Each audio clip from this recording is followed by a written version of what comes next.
Pagi anak-anakku, Assalamualaikum warahmatullahi wabarakatuh. Pada kesempatan ini kita ketemu lagi dalam materi Bahasa Indonesia. Kali ini dengan tema teks editorial atau teks tajuk rencana. Ya, anak-anakku mungkin kalian tahu apa itu teks tajuk rencana atau teks editorial. Apakah kalian itu suka membaca koran? Ya, yuk, siapa yang suka membaca koran? Nah, kalau kalian suka membaca koran, dalam koran itu mesti di dalamnya ada berita, ada tajuk rencana, ada iklan, dan lain-lain. Baik, kali ini Ibu akan menyampaikan materi tajuk rencana dengan KD. Ya, menganalisis struktur dan kebahasaan teks editorial. Ya, tujuan yang akan kita peroleh yaitu 1. Dapat mengidentifikasi struktur teks editorial. Yang kedua, dapat mengidentifikasi struktur teks editorial. Yang ketiga, dapat menganalisis teks editorial. Yang keempat, kalian dapat menganalisis kerangka karangan teks editorial. Oke, baik anak-anakku. Ya, di tayangan ini coba kalian lihat. Itu ada surat kabar lokal kedaulatan rakyat. Coba kalian lihat dulu. Yang mana itu teks editorial? Ya, biasanya kalian kalau membaca koran, apa yang kalian baca? Sungguh-sungguh terjadi? Ya, ada di situ. Lalu iklan atau film? Nah, mulailah dari sekarang kalian untuk membaca artikel-artikel, membaca berita-berita yang bermutu, yang akan menambah ilmu pengetahuan kalian. Baik, coba lihat anak-anakku. Lihat itu. Di sini ada halaman depan koran kedaulatan rakyat. Ya kan? Nah, coba apakah di sini ada tajuk rencana? Ada teks tajuk rencana di sini? Yuk, kalian lihat dulu, kalian cermati. Iya. Di sini belum kita temukan teks tajuk rencana. Yang ada di sini apa? Ini yang tulisannya paling besar sendiri ini namanya iya. Namanya adalah headline news. Di sini adalah berita utama. Oke? Bahwa nanti tipe berita dengan tipe teks editorial itu hanya berbeda, ya. Perbedaannya di mana? Kalau berita itu nanti isinya banyak berupa fakta ya, tapi kalau teks editorial nanti berupa opini. Iya. Nah, anak-anakku, coba kalian cermati lagi. Di sini ada tulisan-tulisan lagi. Nah, ya. Nah, ini semuanya belum ada teks editorialnya. Oke. Jadi di halaman depan itu belum kita temui teks editorial. Nah, kalian buka lagi kalau kita mencermati koran kedaulatan rakyat halaman 2 ya. Biasanya itu ada seputar Yogyakarta, kemudian halaman 3 seputar Bantul, halaman 4 seputar Gunung Kidul, halaman 5 ada pendidikan, halaman 6. Nah, di tengah-tengah itu kita temukan opini, kolom opini. Coba lihat yang sebelah kanan. Nah, di sini kalian akan menemukan tajuk rencana, ya. Di atasnya nanti ada tulisan kolom opini.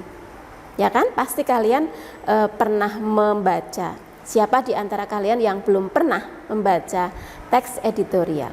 Ayo, siapa yang belum pernah membaca? Oke, membaca judulnya saja, baik. Membaca judulnya. Baiklah. Coba kalian cermati di sini, nggih. Ini ada Tajuk rencana itu sama dengan teks editorial ya. Nama lainnya itu. Teks editorial itu kalau di majalah kita ketemu teks editorial. Kalau kalian membuat mading, kita ketemu teks editorial, ya kan? Nah, di sini dalam Koran Kedaulatan Rakyat kita akan ketemu dengan tajuk rencana. Kebetulan di sini judulnya Sego Segawe Perlu Keteladanan. Oke. Nah, kalian mau tahu apa itu teks tajuk rencana, ya kan? Teks editorial apa itu? Baik, selanjutnya ini ya, ini halaman atas, halaman tengah itu. Tadi sebelah kirinya ada tajuk rencana, yang di sebelah kanan itu ada opini juga. Judulnya Desa Melawan COVID-19. Anak-anakku, kalian tahu sama-sama kolom opini ini namanya apa? Ini sama-sama kolom opini ya, masuk dalam kolom opini. Kalau yang tadi adalah teks editorial atau teks tajuk rencana, tapi ini ada perbedaan sedikit. Ya, ini namanya apa? Coba. Siapa yang tahu? Yuk. Oke, pinter. Ini adalah artikel. Ya, artikel ini masuk dalam kolom opini. Masuk kolom opini. Sama dengan tajuk rencana juga kolom opini. Jadi intinya tajuk rencana dan artikel itu sama-sama opini. Coba anak-anakku, siapa yang tahu apa itu tajuk rencana? Yuk. Kalau kalian tahu tajuk rencana? Iya, pinter. Oke. Tajuk rencana atau editorial, oke, itu adalah sebuah tulisan dalam surat kabar ya, atau majalah yang berisi permasalahan yang sedang aktual. Tulisan tersebut ditulis itu berdasarkan sudut pandang penulisnya. Oke, siapa penulis tajuk rencana? Siapa yang tahu? Siapa yang menulis tajuk rencana? Ya, yang menulis tajuk rencana adalah redaktur. Baik. Oke, aktual. Aktual itu apa? Coba ada yang tahu? Ya, aktual. Oke, aktual itu terbaru, terhangat ya, up to date pada saat itu sedang hot news, sedang banyak dibicarakan oleh masyarakat. Itulah yang akan disoroti oleh redaksi. Begitu. Nah, kalau perbedaannya dengan artikel apa? Yuk, siapa yang tahu? Kalau persamaannya tadi tajuk rencana itu dengan artikel sama-sama opini. Ya, perbedaannya baik dari sisi penulisnya. Kalau tajuk rencana yang menulis redaktur, sedangkan kalau artikel yang menulis itu penulis lepas. Kalian boleh menulis artikel, boleh ya. Jadi silahkan saja kalian nanti menulis opini ya, menulis ide, menulis gagasan, kemudian masukkan ke dalam surat kabar. Walaupun nanti antri ya, tapi tidak masalah. Yang penting kalian sudah punya niat untuk memasukkan, untuk menulis di surat kabar. Baik anak-anakku, Ibu lanjutkan bahwa di dalam teks editorial itu memang tidak hanya opini, ada fakta ya, ada permasalahan, ada opini, itu isi dalam tajuk rencana. Oke? Nah, di dalam tajuk rencana itu faktanya itu banyak mengungkap tentang permasalahan-permasalahan. Biasanya itu mengupas gejala-gejala yang ada di masyarakat. Ada peristiwa apa toh itu? Ada permasalahan apa yang perlu dikupas, yang perlu diberikan masukan, ya, yang perlu dianalisis, sehingga teks tajuk rencana itu isinya nanti memberikan pandangan, memberikan ulasan terhadap peristiwa-peristiwa yang sedang terjadi di masyarakat, khususnya kemudian pada umumnya di wilayah Indonesia. Ya, nah kemudian pada bagian yang lain, bagian yang kedua itu ada opini.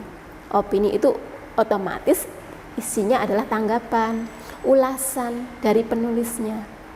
Siapa yang menulis? Kalau tajuk rencana yang menulis ya redaktur. Jadi opininya adalah pandangan dari redaktur, ulasan dari redaktur.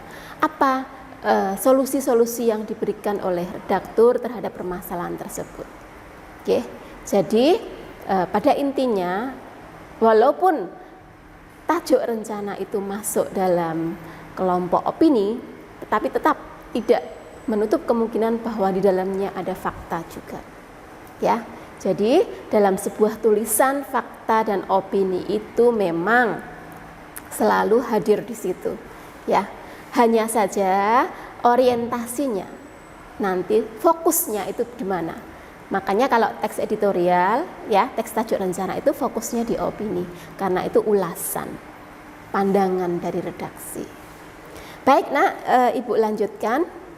Oke. Selanjutnya yaitu struktur teks editorial atau struktur teks tajuk rencana. Oke. Ya, yang pertama bahwa strukturnya itu adalah tesis. Tesis itu adalah permasalahan. Oke. Ada masalah apa di situ? Ya, ada peristiwa apa sehingga menimbulkan pertanyaan. Masa sih? Kok seperti itu toh? Oke, yang nantinya akan memerlukan bukti, memerlukan data-data. Oke. Karena dari permasalahan itu kan kita intinya akan meyakinkan pembaca bahwa sebuah masalah itu perlu dikupas. Mengapa permasalahan itu terjadi? Sehingga perlu data, perlu bukti. Oke, nanti di belakang Ibu berikan contoh ya, contoh yang nyata, contoh real tentang permasalahan yang terjadi di Indonesia atau di masyarakat. Oke, maka struktur yang kedua adalah argumentasi, argumen. Ya, argumen itu apa? Argumen itu intinya adalah pembuktian, data, sehingga orang yakin, orang percaya dengan permasalahan yang kau sampaikan tadi. Kalau orang itu tidak yakin, orang itu tidak percaya dengan apa yang kau sampaikan, otomatis kan dia akan berita apa itu, permasalahan apa itu, ya kan? Tapi ketika kamu menyampaikan data-data, kamu menyampaikan bukti-bukti itu dengan berbagai contoh, dengan berbagai data yang valid, yang akurat, yang bisa dipertanggungjawabkan, tentu orang akan yakin. Ya. Oke, baik. Selanjutnya struktur yang ketiga yaitu pernyataan ulang atau reiteration. Oke. Jadi nanti intinya ketika sudah ada permasalahan, sudah ada data, sudah ada pembuktian, kamu harus menyimpulkan. Penulis harus memberikan solusi, harus memberikan opininya. Makanya dinamakan opini penulis. Atau orang menyebutnya dengan solusi. Karena setiap permasalahan itu membutuhkan solusi. Apa sih pendapat solusi dari redaktur tentang permasalahan itu? Ya, disitulah kemudian muncul teks tajuk rencana, ya, teks editorial menjadi satu kesatuan, teks utuh, karena sudah memenuhi kriteria struktur, susunannya. Ibu ulang, yang pertama tesis, yang kedua argumen, yang ketiga penegasan ulang. Begitu ya? Jelas untuk struktur? Baik. Ibu lanjutkan. Nah, kita masuk ke kaidah kebahasaan. Kaidah kebahasaan itu apa maksudnya? Kaidah kebahasaan itu adalah bagaimana tata penulisan, tata tulis yang harus ada, yang sering muncul dalam tajuk rencana. Baik, yang pertama, terdapat kalimat utama dalam setiap paragraf. Jelas, satu paragraf itu hanya ada satu ide pokok, hanya ada satu pokok pikiran, ya, sehingga nanti pokok pikiran itu kamu temukan dalam kalimat utama. Kalimat utama letaknya pasti bisa di awal, bisa di akhir, di awal atau di akhir. Begitu? Baik, selanjutnya struktur yang kedua, ini menggunakan adverbial frekuensi, frekuentatif. Apa itu adverb? Adverb adalah kata keterangan, ya. Kata keterangan yang menyatakan keseringan. Biasanya nih yang sering digunakan sering, kadang-kadang, jarang, kerap, dan lain-lain. Ya, jadi kamu cermati nanti dalam mengidentifikasi kaidah kebahasaan teks editorial, di dalamnya biasanya kamu jumpai itu. Oke, next kita lanjutkan ke kaidah kebahasaan yang ketiga, yaitu konjungsi yang menunjukkan urutan peristiwa. Oke, kalau konjungsi yang menunjukkan urutan peristiwa itu biasanya apa nih? Ya, ada kata kemudian, ada kata selanjutnya, setelah itu, lalu, ya. Itu adalah konjungsi yang menyatakan urutan peristiwa. Oke, jelas sampai di sini? Baik, Ibu lanjut. Oke. Untuk kaidah kebahasaan yang keempat, yaitu konjungsi yang memperkuat argumentasi. Tadi disampaikan di awal, Ibu sampaikan di awal bahwa argumentasi itu fungsinya meyakinkan. Ya, orang yakin itu biasanya ada penandanya. Apa penandanya? Yang pertama, yaitu penanda dengan konjungsi bahkan, konjungsi bahwa. Lalu konjungsi kausal. Apa konjungsi kausal? Yaitu konjungsi yang menyatakan sebab akibat. Oke, biasanya ditandai dengan karena, sehingga, maka, ya, dan lain-lain. Oke, kalian tentu akan lebih memahami nanti setelah menganalisis teks editorial. Baik, Nak, kita lanjutkan untuk kaidah kebahasaan yang kelima. Oke, yaitu menggunakan kata kerja material, kata kerja relasional, dan kata kerja mental. Apa itu kata kerja material? Ya, kata kerja material yaitu kata kerja yang terkaitan dengan perbuatan fisik. Biasanya aktif bentuknya. Ya, ada nih contohnya. Ada membeli, aktif kalian membeli. Ada memukul, aktif kalian memukul. Ya, ada menendang, itu adalah contoh kata kerja material, perbuatan fisik. Oke, ingat-ingat.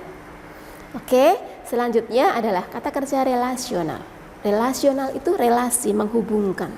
Oke, jadi kata kerja yang sering muncul yaitu adalah merupakan, yaitu, ialah, dan sebagainya. Oke, menghubungkan antara klausa satu dengan klausa yang lainnya. Selanjutnya yaitu kata kerja mental. Ya, kata kerja mental itu biasanya terkait dengan afeksi, perasaan. Ya, jadi saat biasanya di sini ada kata terkait dengan panca indera, melihat, mendengar, kemudian merasa, dan lain-lain. Oke, anak-anakku, Ibu lanjutkan ya. Untuk kaidah kebahasaan yang keenam, nih yang terakhir, yaitu dalam teks editorial itu nanti akan kita jumpai kata teknis. Apa itu kata teknis? Nah, ini tergantung pada temanya. Kalau kalian menulis teks editorial nih, contoh, kalian menulis tentang COVID-19, ya, nanti kata teknis yang akan muncul itu biasanya terkait dengan itu, virus. Kemudian ada vaksin. Kemudian ada vaksin ekstra, vaksin apa namanya yang satu itu? Vaksin ya yang sekarang sedang hit di Singapura itu Pfizer. Oke. Ya. Jadi, apakah kalian di sini sudah vaksin semua? Oke, sudah. Jadi terkait dengan kata teknis itu biasanya istilah bidang tertentu. Kalau kalian orang orang ekonomi menulis tentang ekonomi, kata teknis yang akan muncul ada produksi, konsumsi, kemudian distribusi dan lain-lain. Oke, jadi kata teknis itu istilah yang muncul terkait dengan tema. Oke, jelas sampai di sini? Oke, baik, Ibu lanjutkan. Nah, hal-hal yang sering dipertanyakan dalam soal tajuk rencana. Ya, jadi yang pertama itu permasalahan. Biasanya nih kamu mencarinya di mana permasalahan itu? Ya di bagian awal. Ya, di bagian awal.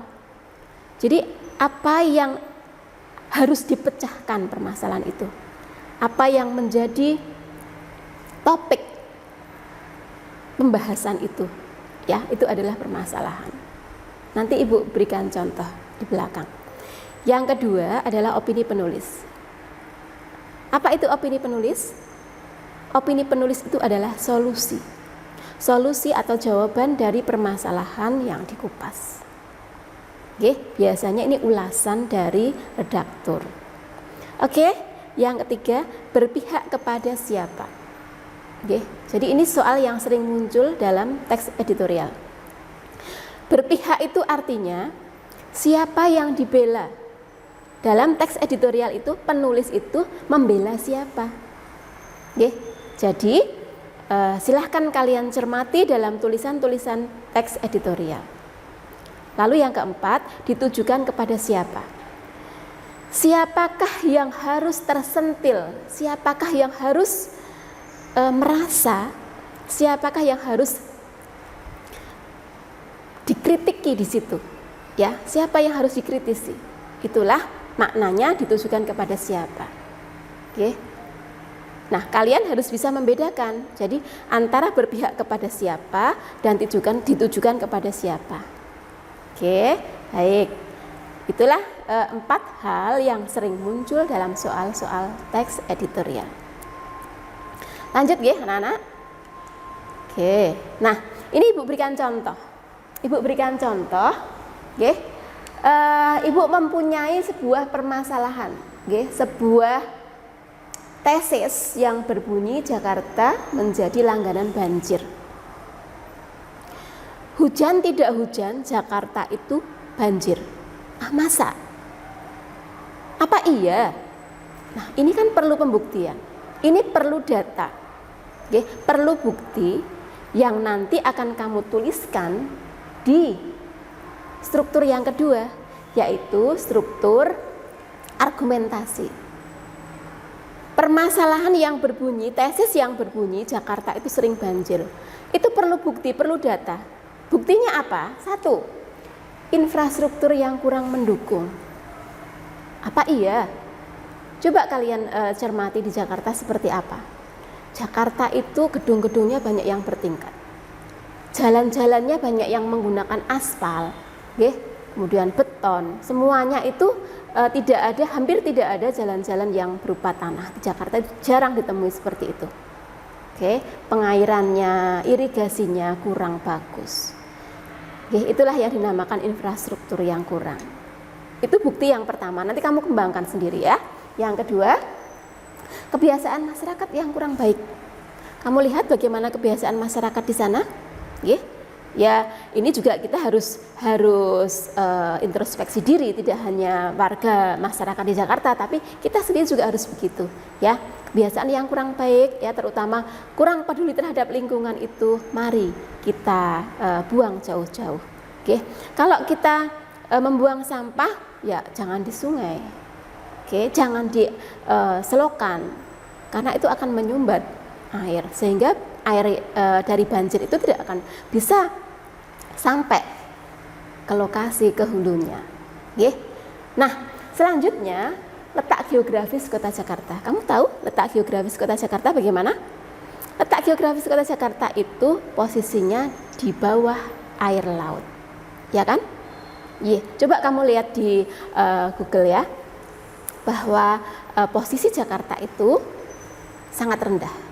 Bahkan karena penduduknya yang semakin banyak, sehingga Jakarta itu semakin lama tanahnya semakin turun. Ya kan? Karena posisi yang di bawah air laut, sehingga ketika hujan, air itu banyak mengalir ke situ.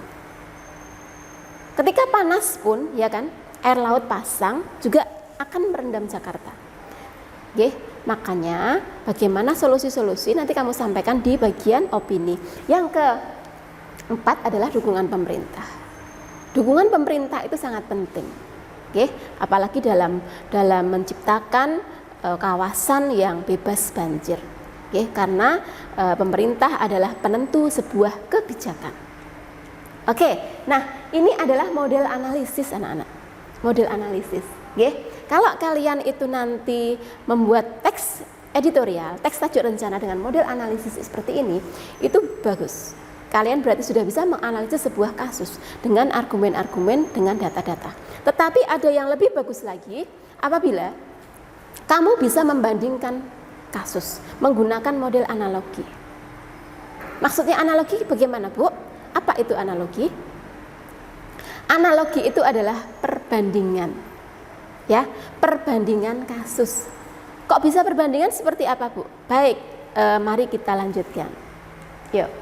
Nah, oke, tadi Ibu menggunakan analisis ya, banjir di Jakarta ya. Satu itu kamu kembangkan, tapi ketika kamu akan membuat teks editorial yang lebih bagus lagi, kamu harus menggunakan perbandingan kasus.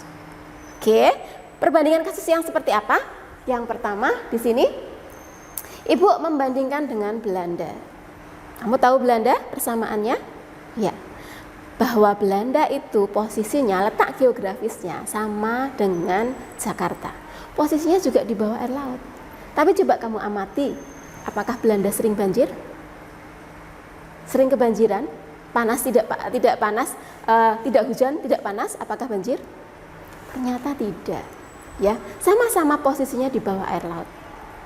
Oke, mari kita analisis bersama, kita bandingkan bersama. Ada apa di Belanda? Nah, di Belanda itu memang negaranya kecil ya, negaranya kecil. Nah, dibuat kanal. Kanal itu adalah seperti sebuah wilayah, sebuah tempat yang mengelilingi negara tersebut, sehingga kanal itu mengelilingi negara Belanda. Ketika air laut nanti pasang, air laut itu akan tumpah ke kanal tersebut, kemudian akan kembali lagi ke laut. Oke, nah kalian tahu bahwa di Belanda itu juga dibuat penyerapan air laut di bawah tanah. Oke, memang itu harganya mahal, tapi memang diupayakan seperti itu karena untuk kelestarian masyarakat, untuk kelestarian lingkungan. Oke, sehingga dibuat resapan bawah tanah. Nah, yang terakhir di Belanda itu adalah negara kincir angin. Kincir angin itu akan menghalau ketika akan ada ombak masuk ke darat dan akan memecah ombak. Sehingga memang negara Belanda itu terkenal dengan negara kincir angin, ya kan? Oke. Nah, dalam membuat teks editorial jangan lupa kalian harus banyak-banyak membaca. Harus banyak-banyak memberikan referensi. Berliterasilah. Oke, ketika kamu menulis teks editorial tidak ada literasinya, tidak berliterasi, tidak ada referensinya, susah. Oke, tidak ada data, tidak ada fakta. Karena data, fakta itu harus nyata, harus real. Tidak bisa itu hanya sebuah asumsi atau opini saja.